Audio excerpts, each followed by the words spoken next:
I hate soccer. Whole purpose of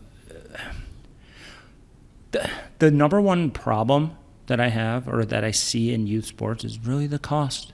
It's the amount of money that all parents are spending for their kids, because at the end of the day, your kids are your most prized possession. Right. And parents will go into debt for their kids.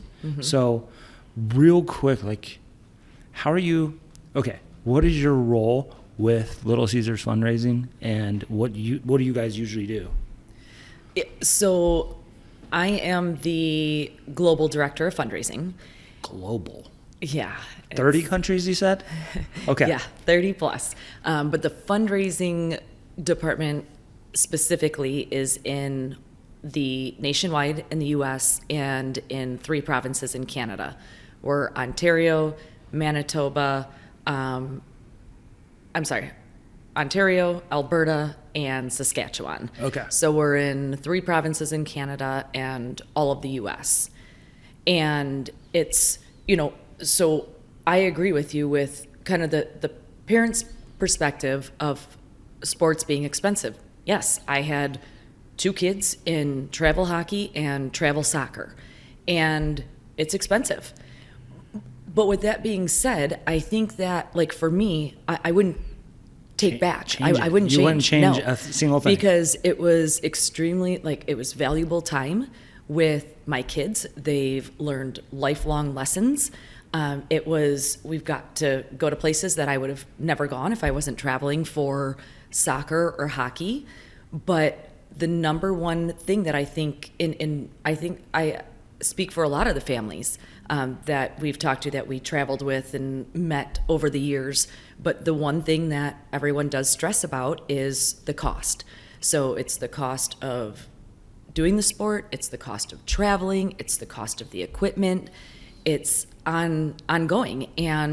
But you want your kids to be involved, so you have to pay for it. And where Little Caesars fundraising comes in, and I think, we recognize the fact that these families need help, and how can we help them offset the cost of the travel, the equipment, the club dues, the team fees.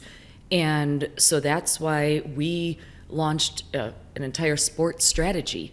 And it's not just soccer. We started in the soccer world because actually Paul Tinian, I knew him from the Michigan Jaguars and recognized the network and kind of what a small world it was, at least even here in Michigan. I would say Michigan, Ohio, Indiana. And so we said, let us work with you, show you what we can bring in to these families, and introduce us to your network, Michigan-wide and throughout the entire Midwest. And that's how we started working with a lot of the clubs. And since then, it has expanded all across the country, and not just with soccer, but all of youth sports. Right. I remember like the pizza kits and stuff like that. Is that how it all started? That was probably 20 years ago. Yeah, it was. We actually started in 1997. 97, so 30 years ago. Okay. Plus 20, yes. 20 plus, I should say.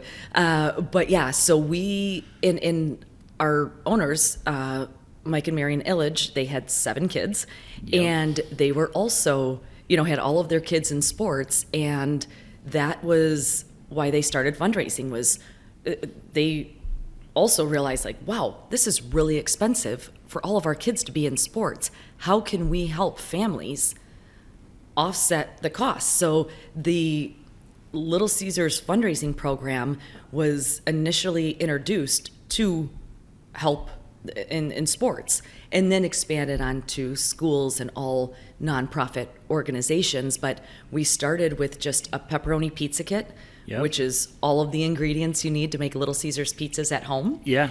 And we had a pizza cutter and a paddle, because you need the accessories to make your pizza. Right.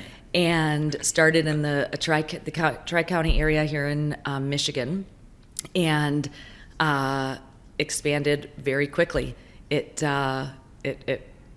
grew as soon as word got out. How many states is the fundraising in? You said 48? 48, yep. The Great 48, Yep. pretty much. Okay. And all sports use you guys. Yes. It's available to football, hockey, baseball, softball, Yes. everything. Dance, cheer. It's boys and girls sports.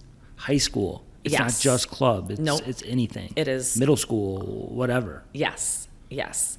Anybody needing to raise money. And so, and even outside of sports, there's also school trips, right? Where you go to Washington, D.C. when you're in 8th grade, and parents have to raise money to send their student on that trip. Yeah. And so we'll work with a lot of organizations within schools that are raising money for a trip or a sport, because it's pretty much pay to play now in Everything is. school sports. So we've definitely seen an increase in our school sports, just to help with uniforms and transportation and equipment. What's the biggest cost? I mean, coming from a parent that's been through it, what is the biggest cost? It's the travel for the most part, right? Yes, I would say at the competitive level, Yeah. it's the travel. At the more kind of rec level, it's, especially being my son in hockey, I would say it's the equipment. It's the equipment. And it's not just because, and I'm not buying top of the line skates, but when you have a 10-year-old playing hockey, you're buying skates twice a year because their foot is growing. Exactly. It's not because that they're getting old, or it's, he needs a better pair. They're not even broken in, and No, he's already and outgrown them. it's they're growing. And so that's why I would say in kind of the more recreation youth sports, it's the equipment. It's growing out of everything as they're going through their growth spurts. Right. At the more competitive level, certainly with my daughter, it was the travel. It was going cross country a couple of times a year to play in the showcases or the big events. Right. And you picked, your kids picked hockey and soccer, probably the most expensive sports. Yeah, two of definitely, it's funny because you'll talk to the baseball family and it's baseball. It's true. I don't know that there's the parents, I have friends that their child dance competitions, costumes.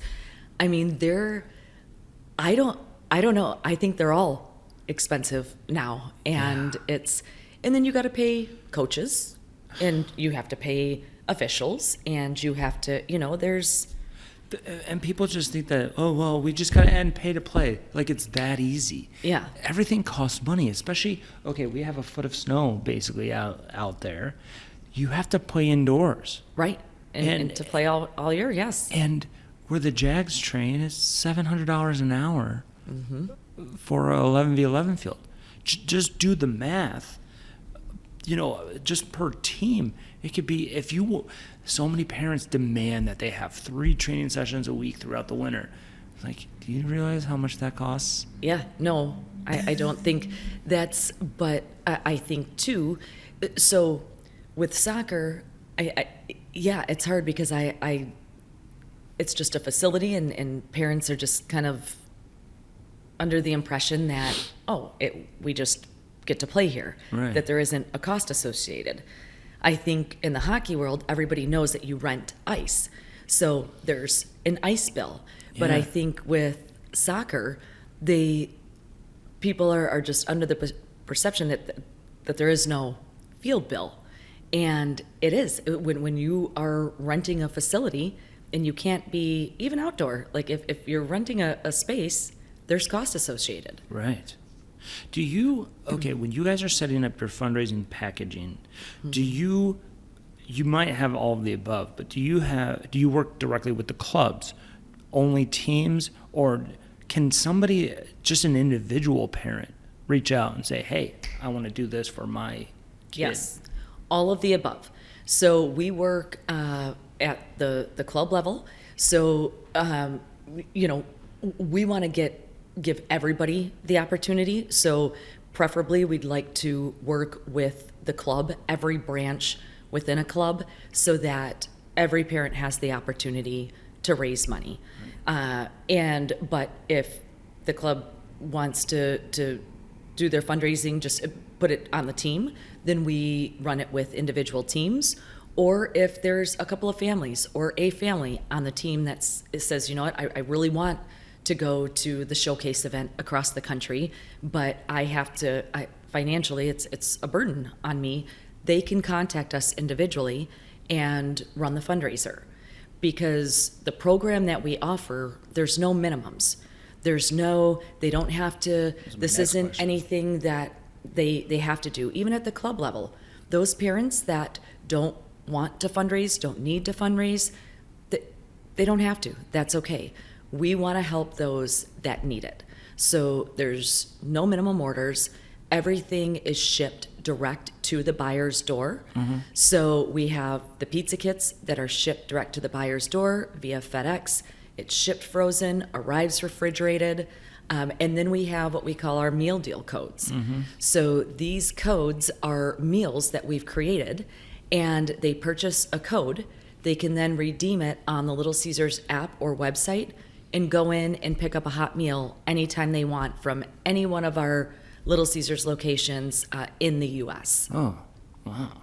Yeah, so you can pull it out of your fridge or freezer, or go in and just pick up that hot meal from your local store. Or even if you're traveling and you're at a tournament and you bring that code with you and you're looking for that meal to have it back at the hotel, you can redeem the code and you make money off of everyone that you sell. Do you think clubs and youth organizations does enough to kind of offset the cost through fundraising and using programs like yours? Or is there, I know, could there be like not a stigma, but hesitancy because people are worried about what other people think? Yes.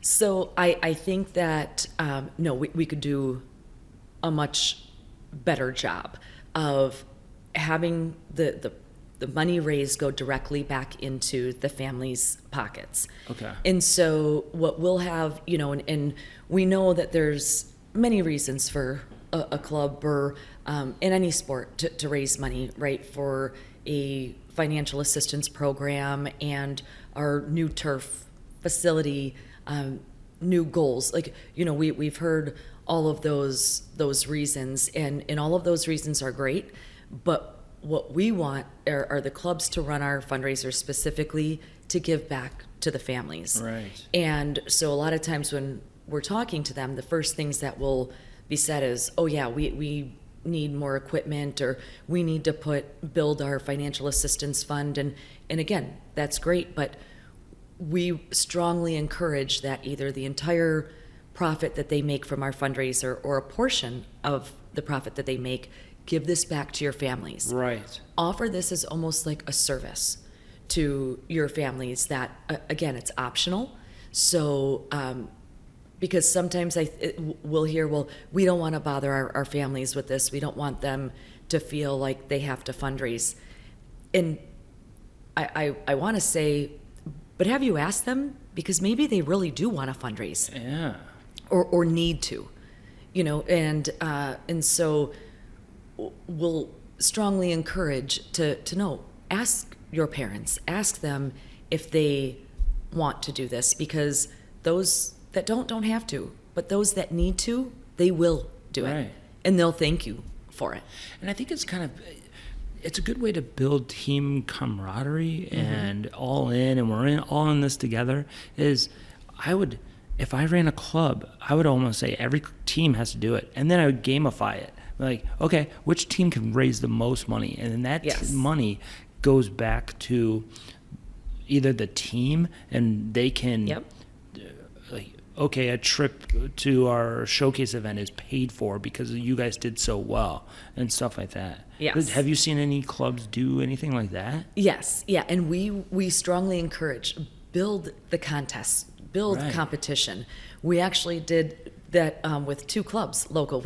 We had a competition running with DCFC, who is again another partner of ours, and with the Michigan Jags. Okay. And we saw a big boost in participation because they loved the friendly competition. Absolutely. And so we'll do that with teams, and we'll help with those prizes and offerings that you can give to that winning team or the top selling family. And so we want to make it fun.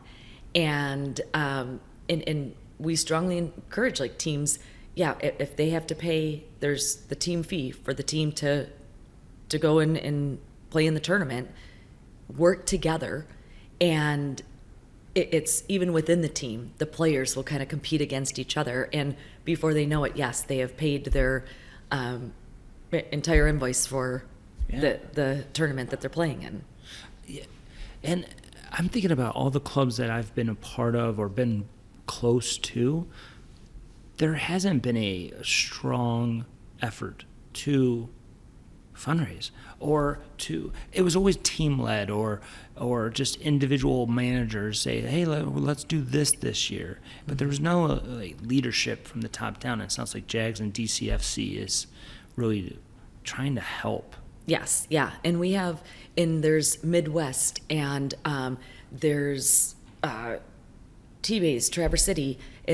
We are all in Michigan. There's, we have really built relationships with strong partners that truly believe in helping the parents. And going to the North American Soccer Expo was another way that we really expanded our footprint and talked to clubs, and they were like, oh yes, this is a great idea. Right. And because we want to help our families, and they want to increase participation and throughout their families in attending these tournaments and showcases and events that are made available to them. And so I think just nobody gets really excited to fundraise, right? I think it's perception, it's a lot of work, and I don't want to do extra. I'm doing enough. And that's where we come in. We want to make sure everything is seamless, and it's very easy. Yeah. Yes. We do all of the work, and it's and who doesn't love pizza? So it's a really easy ask. Right. When you're saying, hey, I'm selling pizza kits because everybody knows and loves Little Caesars. Absolutely. They want to be able to pull it out of their fridge and freezer, and through the fundraising program, it's the only way you can do that. We aren't in grocery stores, but if you want to truly make a Little Caesars pizza at home, this is the only way to get it. Right. And then also they're going into all of our local restaurants, all of our restaurants across the country anyways. Yeah. Because it's that Friday or Saturday night, they're picking up Little Caesars pizza. Now they can do that and make a profit. Yeah. At the same time. What goes into your club partnerships? Does it matter? You said there's no minimums or anything like that. So, No. So a club with 3 teams or a club with 100 teams. Yes. You would partner. We with? want to work with all sizes. Okay. Yes. Yep. And they can be located anywhere in the country. It can be, like we talked about, it can be 4,000 players. It can be 10 players. It can be 2 families. We want to work with everyone and anyone who needs to help offset the cost of their sport. Right. And even with Little Caesars Amateur Hockey, that's another one that we work strongly with, and have a close partnership, and they offer it again to all of their families and all of their teams to help offset the ice bills. Hey guys, thanks for watching this episode of the I Hate Soccer podcast. If you feel stuck in your recruiting process, we created a guide that includes feedback from 15 college coaches and 10 current college soccer players.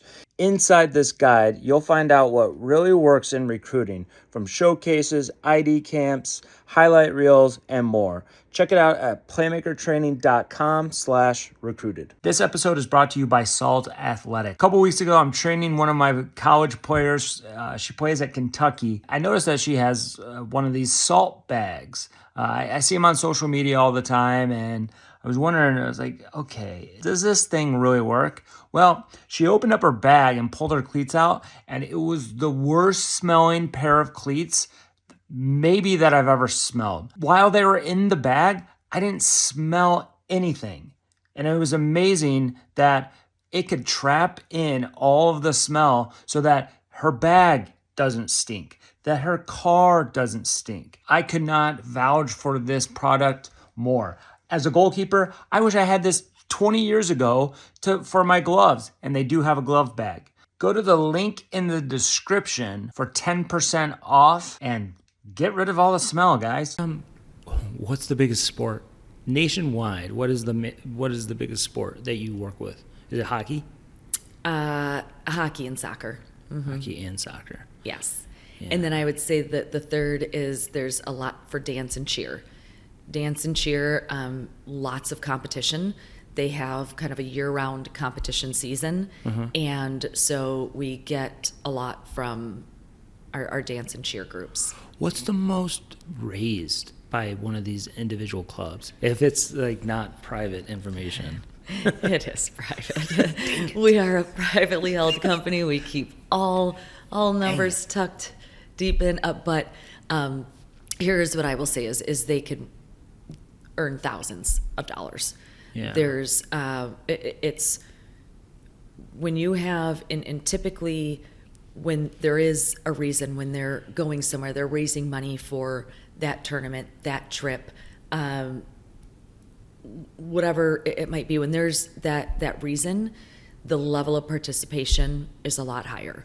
Right. You will get families that will sell hundreds of pizza kits and codes.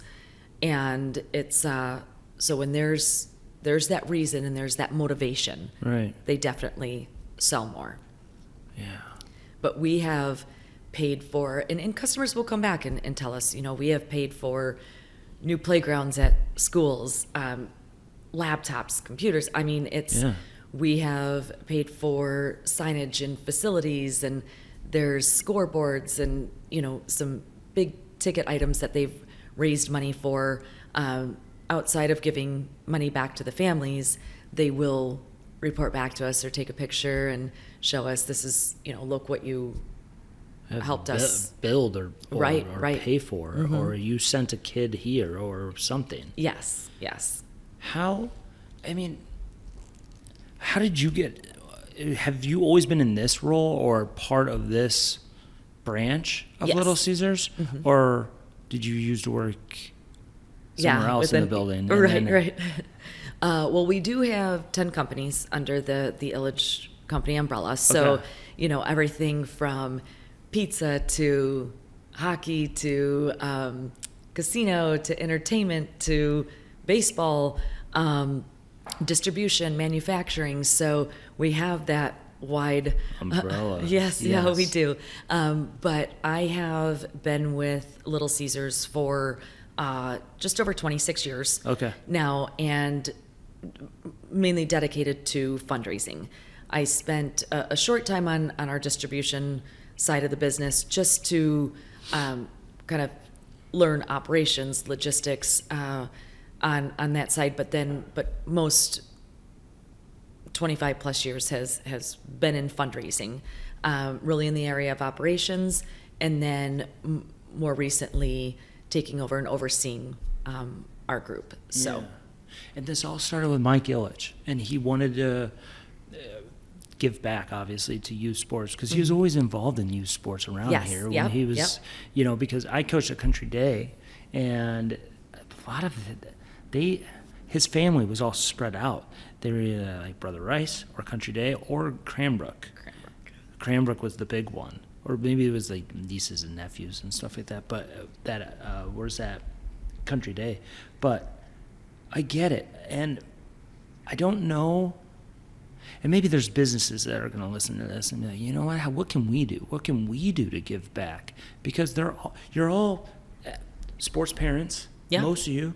Yes. Yeah, and I mean, go back. Okay, you said earlier about how you wouldn't change a thing. You go through this sacrifice, really, and you wouldn't change a thing.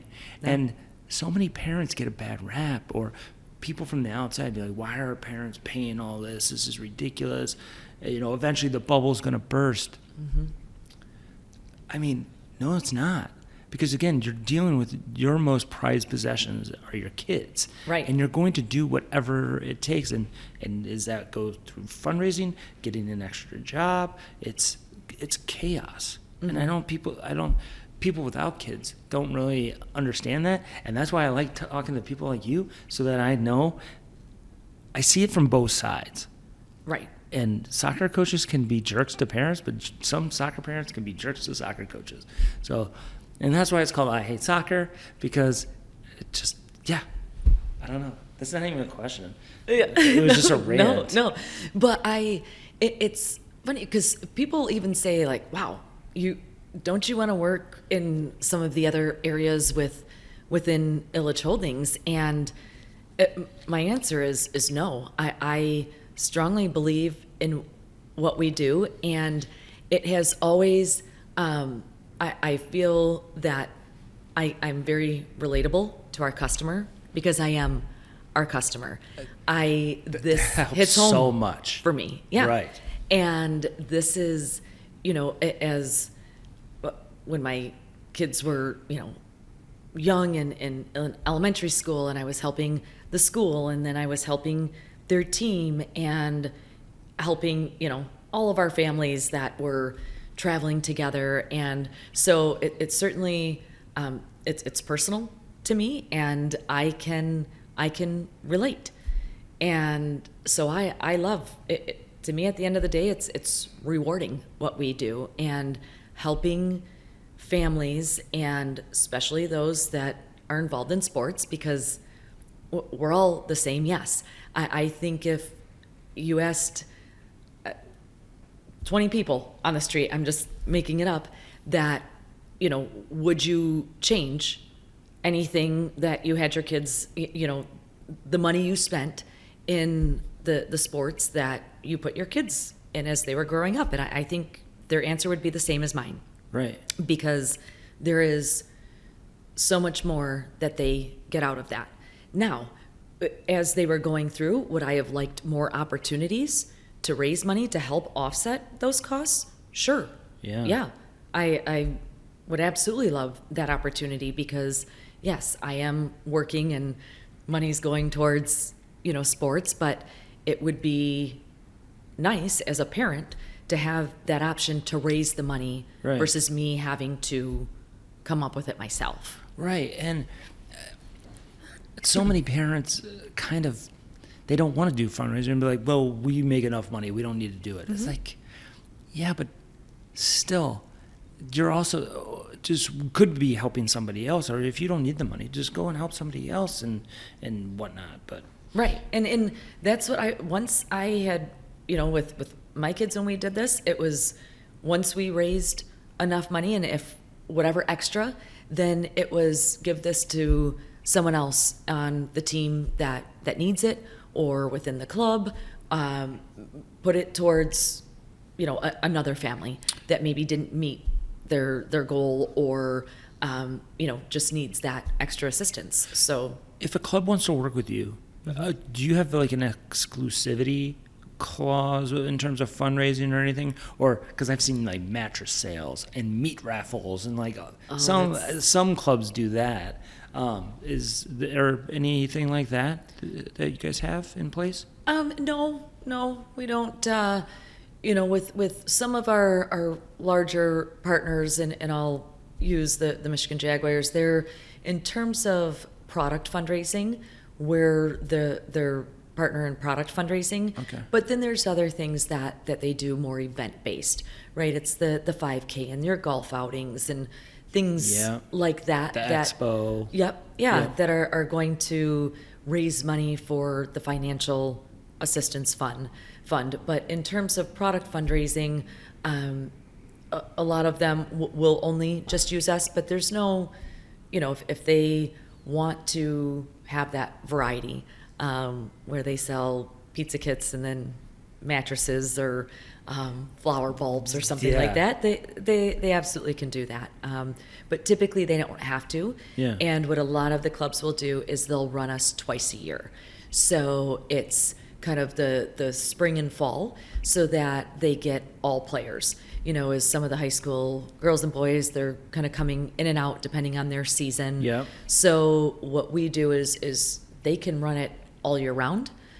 Some of them will also put a link to fundraising on their website, so as a resource to families. So if they want to go on, and so let's, the 12U boys team is going to a tournament in March, but the girls aren't going until October. They can run it, a fundraiser right before their event, so that they have the funds right before that event. So they can run it, and even on their own. Maybe they want to run it at times outside of when the club's running it, that more meets their needs. Mm-hmm. They can participate in the club fundraiser and then their own. So we have a link that we put that is exclusive to their club, and any team within that club or any family can run the fundraiser all year round. Do any of your organizations just do it themselves and say, instead of having the parents putting the work on all the parents to sell, do they just sell it themselves? And then the like money the players? goes. No, like the club, like club administration or whatever, and the top of the club, they say, hey, buy a pizza kit, and then that goes into a fund for the club. Does that ever happen? Not really. Typically. Nope. You would just rely on your soccer parents and the kids to sell. Mm-hmm. Yeah. And now the clubs will send out the fundraising link to their staff. Okay. And so staff can certainly participate. Yeah. And then that money goes back to, again, probably families that need it. It makes sense that way, because you want to make sure that, like you said earlier, it gets back to the parents. Yes. How many times have we heard stories about, Red Cross, and then we find out like this money didn't even get to who needed it. Right. So And we track everything individually by family, so we know exactly what each family has raised. And the clubs, we can do it kind of two ways. And even typically if a team does it, they want one check that's just written to the team in terms of their profit. But with the club, they want to track it, especially if it's going back into the individual families. So we do all the tracking for them. We track it by individual player, individual family, and then we can either pay the club the profit check, to where then they will credit everybody's account, so it takes it directly off of what they owe. Okay. Or we have the capability of writing the check directly back to the family. Mm-hmm. Yep. So what do most it's two people ways. do? Most people will put it back to the club, and they'll credit the accounts just to make sure that it is applied to their soccer account, and they prefer to handle it that way. And they'll notify each family of, here's what you've raised, your account's been credited. And then those families probably have the capability to be like, you know what, we don't need it, but let's put it back into the club fund and give it to somebody else, or the team fund or whatever. Yeah.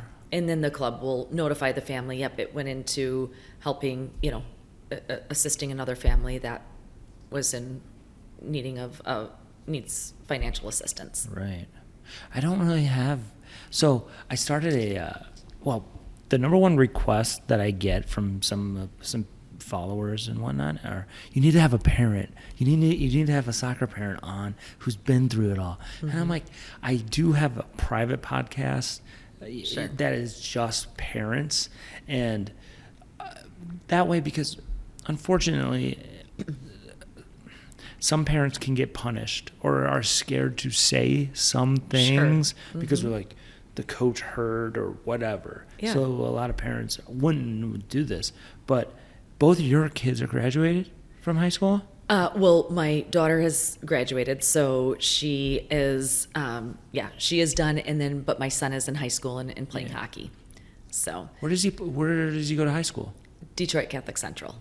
DCC. Yes. Nice. Yes. Where did she go? She went to South Lyon High School. Okay. Yep, and played for the Michigan Jags Academy. Yep. And then now actually is a junior at Michigan State and coaches for the East Lansing Jags. Really? So she's kind of getting the other side of it, right? Was the player and now is the coach and having to deal with parents too. So Who else is at East Lansing or the Lansing Jags? Do you know? Brett? Sorg? Brent Sorg, isn't it? Yeah, What's his last Brett. name? Something, yeah. Oh. And Kyle, she also she works with Kyle. I forgot Kyle's last name. I forgot her. What ages is she working with? The little ones. She is young girls, anywhere from I don't know. I think she's got an 8U and a 10U maybe team. So. Has she always wanted to coach, or is that No. like a new thing? It's a great job while she's still as a student. It is a good college job. Yes, and so it's great because she has really good hours. Yeah. And makes a little bit of money while going to school, and then in the summer, comes home and has to do an internship. But but during the year, it's great, and she it has really helped her to get involved in the community, having to maybe have some of those tougher conversations with parents. Yeah. And loves to really have a positive impact and be a role model for young girls. So Did she try to go the college route and play, or was she always like, I want to go to a big school and I want to go to Michigan State? And yeah. So she was one of those that halfway through her senior year said, I am not going to play college soccer. And I said, okay. My biggest complaint was I was going to miss her watching her. Of course. But I didn't put my kids in sports to pay for college. I think I already paid for college while they were in this sport for so many years. But that wasn't the purpose. The purpose was, to promote, I think, a healthy, safe, sport that, again, would teach them lifelong lessons, to take direction from, different adults, to be a part of a team, to, help to hopefully lead that team. Right. And so there are so many other reasons, I think, that for sports, at least for me, versus, playing in college. But she went from the girls' academy to now. She told me last night she had an IM game and plays for fun. See, exactly. And I mean, That's most of my friends that went to state, they just played intramural, and they still had as much fun. Yes. And it's really, that shows how much you actually love the game, because you're continuing to play, and you're actually she's already giving back, so she's already ahead of schedule in terms of coaching, because a lot of coaches don't start until they're out of college, which is a good thing. Do you ever think that maybe other players kind of feel bad that my parents paid all this money and then I'm not going to play college soccer? Do you think that is real? Do you think that some kids feel guilt? Yes. And I think there was a part of her when she at first made that decision. I think it was a part of her. I think she felt like it was hard to tell us that she wasn't going to play, and then saw the reaction and was totally, but I think there was some level of, I went all this way, my parents invested all this time, this money, the expectation is that I continue on to play in college. And I'm not the one that's playing. I'm not going to force you to play in college. Yeah. You have to want that, especially at that level, and the commitment that if you aren't all in it and that's not something you want to do, right. I can't make that choice for you. Yeah, and I've always thought it's the players that always feel that way and feel the guilt, but I have yet to see a parent be upset when that kid makes that decision of not going to play, because they're all just supportive and they're like, hey, I get it. You know, especially when you're playing at the GA level or the ECNL level or the MLS Next level, you're traveling a ton. It can be a stress-packed environment, and you're like, I just want to be a kid again, or whatnot. Yeah.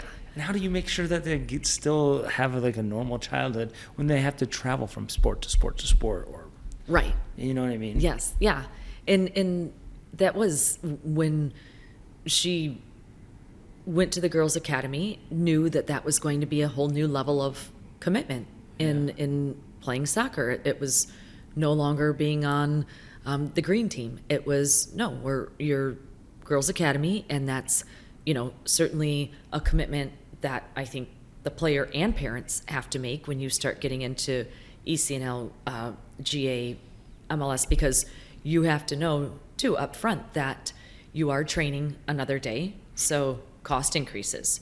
You are traveling for potentially one game, driving 8 hours, flying, and so it's not only the events, now your single games, you could be traveling. Yeah. And there's hotel costs and things. So, and I think, so as a family, you have to make that kind of commitment, and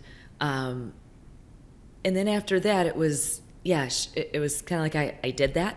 Now I'm done, and I'm going on to the next thing. I'm going to go to college. I'm going to join a sorority or a fraternity. I'm going to go to the school that, I want to go to, and that big school, and that's what she wanted. So how much different is the experience for your son?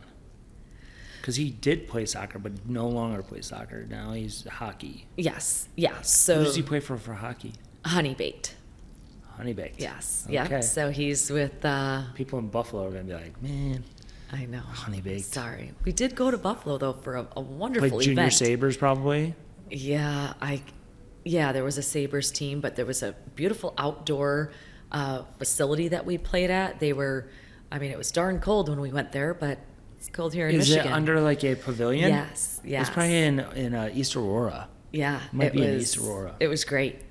Wonderful experience. So that's the shout out to Buffalo. But he does play for Honey Baked, freshman in high school, but is wrestling for high school. So multi-sport athlete. Yes, yeah. So I think hockey will probably be winding down, and as when they kind of the older, more competitive they get, they really got to kind of focus on one thing, because we haven't even talked about the multi-sport kids. So when they're doing multiple sports and different sets of equipment and travel and all of that good stuff, and then you're just on top of that and on top of that and on top of that, because if you're not a soccer player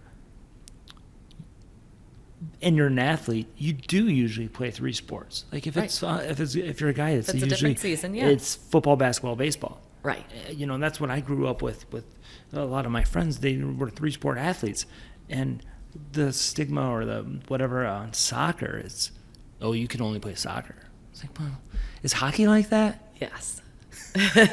Sorry. No, but it's honest. I think too, though, that every sport kind of says you can play multiple sports. No, we encourage that until you miss something. Yes. And I think it's hard too, though, for the player, like deciding what is it that I'm going to miss. You're you feel this sense of, I'm letting my team down. My coach is going to be mad at me.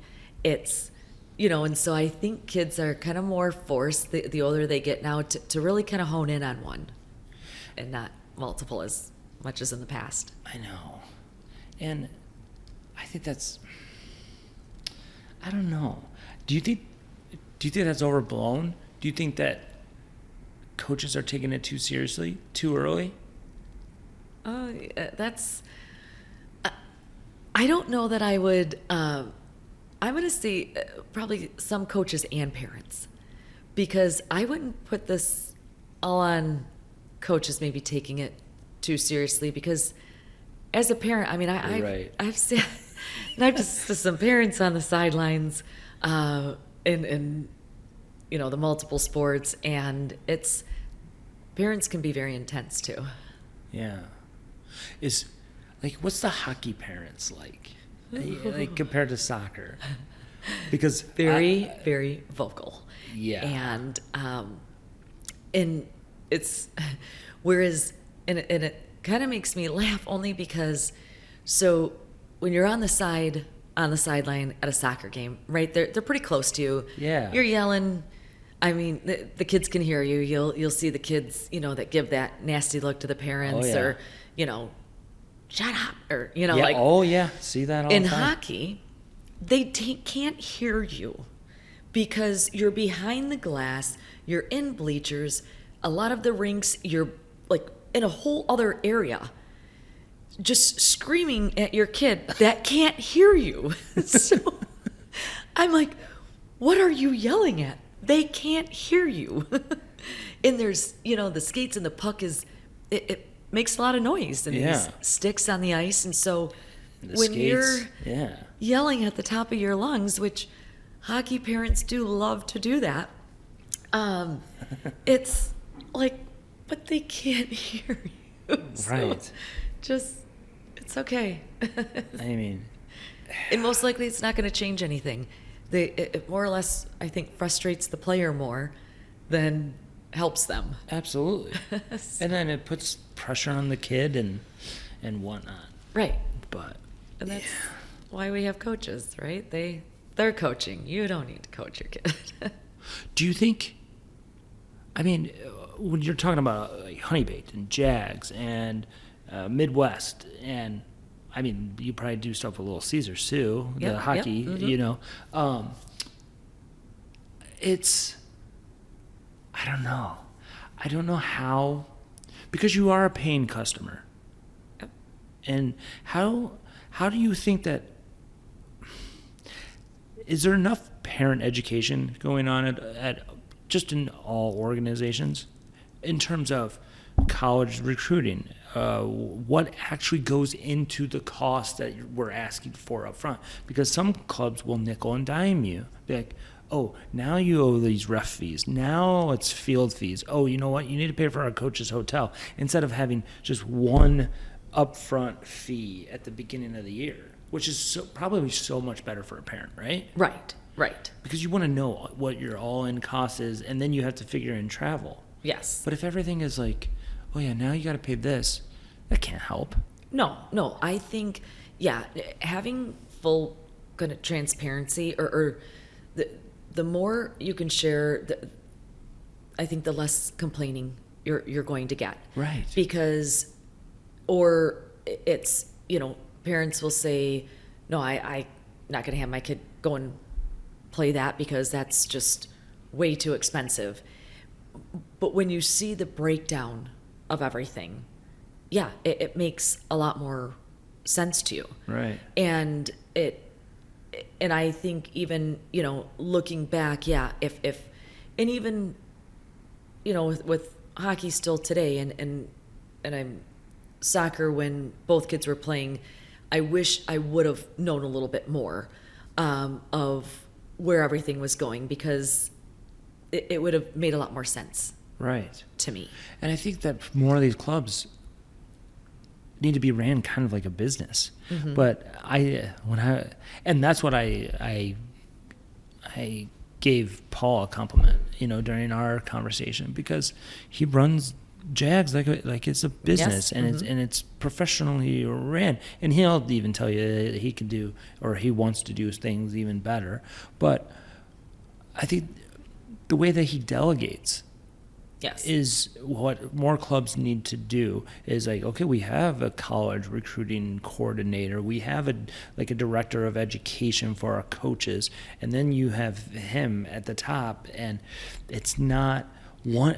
I feel like a lot of these clubs, one person is in charge of everything. Yeah, and we hear the same thing in working with our clubs, and that's they'll say, oh no, we don't have the resources for this, we can't do the fundraiser, and that's again when we tell them no. How sad is that? We want to you don't make have this time, easy. Yeah. or you don't have the resources to fundraise. Yeah. Because think about like when we have these arguments and talks about like the coaches and stuff like that, who gets left behind? It's usually the player.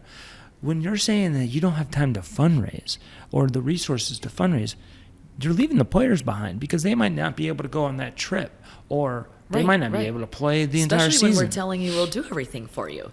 But yeah, having, and going back to what you're saying, I think, yeah, having the resources, enough resources in the right places, and is, I think, extremely important. And I do think that in talking about the Michigan Jags, they have resources. They have a roadmap for your player. Right. They have a service, like they promote, we are a service to them and to the parents to help them raise money. They, and so when you have a club that is in constant communication, has resources put in the right places for the right, like I said, kind of roadmap for your player, now you can justify the money and the cost of it, because it's, there's a lot to offer here, whether right. that's, 3 days with the team, a list of events that they'll be attending, technical training, goalkeeper training. What I was impressed with was just all of the extras that were included in my fee. Mm-hmm. So that is a little bit different than hockey, because it's just your ice time that you have, whereas that extra training that was available for soccer was huge, because I felt like now we're getting so much more for our money, because there's X, Y, and Z offerings. Yeah, now you're getting like 4 sessions, or you're getting 3 sessions instead of 2, or you're getting 4 and we can instead hone of 3, in on one, and then, whereas if my son wants to go to a shooting clinic or sticks and pucks, or that's ice time and coaching, and yes, and you're paying extra. Good luck finding for that. Ice, yeah. and So I hope like that with other clubs offering those extras for parents is huge. Does any of the organizations that you've worked with have a director of fundraising or anything like that? No, they'll have some fundraising coordinators, okay. a little bit, or their marketing person will be in charge of their fundraising, or their sponsorship person will be in charge of kind of those. But again, more event fundraisers. That what's very common is we hear a lot of them with the golf outings. So how does your event fundraising work exactly? We don't have event. You don't? No. I'm saying the clubs that we work with, they're more on the event side. Got it. But where we become partners, again, is that we want to build partnerships, true partnerships so that we, are giving a basket for your golf outing, or we want to, if there's sponsorship opportunities, we want to build a partnership with our loyal, longtime customers. Right. And certainly, because we'll get lots of requests for sponsorships that, we don't want to do your fundraiser, but can you sponsor us? The answer is no.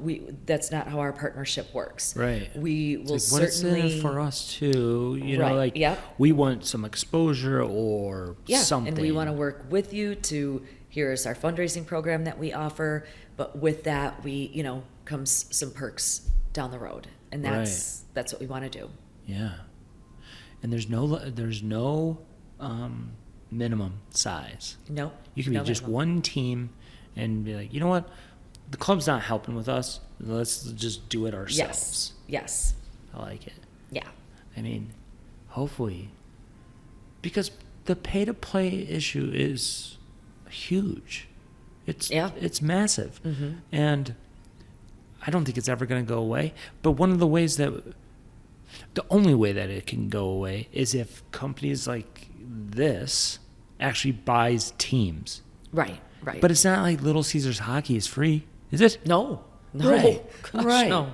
Right. And so, I don't know. I mean, I don't see it ever going away. No. Even if everybody's in the MLS and there's still going to be other clubs that aren't in the MLS that want to play, and things cost money. Yes.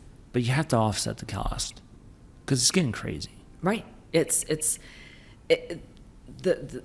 has increased so much over, even the last 5 years, 10 years, even more. It's outrageous. But I mean, so is everything, right? I'm not just saying that's youth sports. I go into the grocery store. Exactly. I Everything. see, right? So but these are things that we're not going to cut out. We don't want to cut out youth sports for our kids. And we can't cut out the grocery store. So let's find ways then, again, to offset the cost. Let's help. Somebody high up, they used to be in U.S. Soccer. Now they're part of the United Soccer Coaches Association. He said that eventually this bubble is going to burst in terms of eventually parents are going to stop paying. I don't see that. Yeah. Now they might say, hey, choose one. Right. They might do less. Yeah. Right. Right. But no. No. This isn't going away. No. Because there's always, remember too, that chance that, you have your 3-year-old that can kick a soccer ball like no other 3-year-old, and that parent is convinced I have a pro player on my hands. Yeah. And they're going to invest. Right. And you're not going to say no to all sports. No. There's always going to be something. Right. But but that's why then you find ways to help. And that's what we've done. We want to offset this cost. We want to help parents. I'm there. I still have one playing, and I was there with my daughter in soccer, and having ways to help offset this cost is it is so important to families, to parents. What's the easiest way to sign up or get in contact with Little Caesars fundraising? Yeah, so we are available at fundraising.littlecaesars.com. Okay. So everything you need is right there if they want to sign up online, fundraising.littlecaesars.com. Okay. Or they can just contact us. We have an entire team of experts that will, again, do everything from start to finish for all of our teams. Certainly, my name is Katie Price, and I am available, but we can also be reached by phone at 888-452-5487. So call us, email us, or go onto our website. Yeah. If anybody needs additional information or wants to speak specifically with one of our members of our team, we can absolutely set that up. Just request Could anybody information. outside of a club, like I'm thinking about if I was still running my training company, Yes. could I do this and say, hey, we're doing this and it's going to be one fund and then we're going to award that like a scholarship in that fund? Yes. Has anybody ever done that? Yes. Or something like that? Mm-hmm. Yep, you can absolutely That's a good idea too. do that. All right.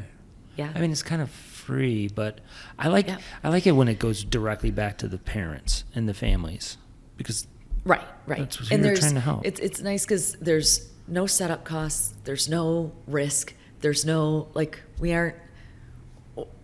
we aren't asking for money. We're giving you money. Exactly. And whether that's to the club or back to the families, we're here to help.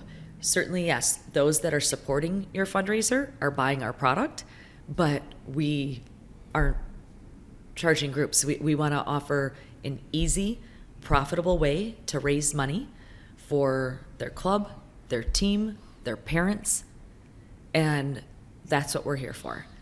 I love it. Yeah. Thanks so much. Thank you. I mean, You want to just sit here all day, I don't know. you? I'm just looking I at know. Ford Field in Comerica. Yeah, it's a gorgeous, gorgeous view. And Where's your office? so we're on the 9th floor. And You're above this. What are we on right now? The we're fifth? on the 9th floor right now. Oh, we're on the 9th floor. I work on, yes, we're on the top. And we work down on the 5th floor, but towards the back of the building.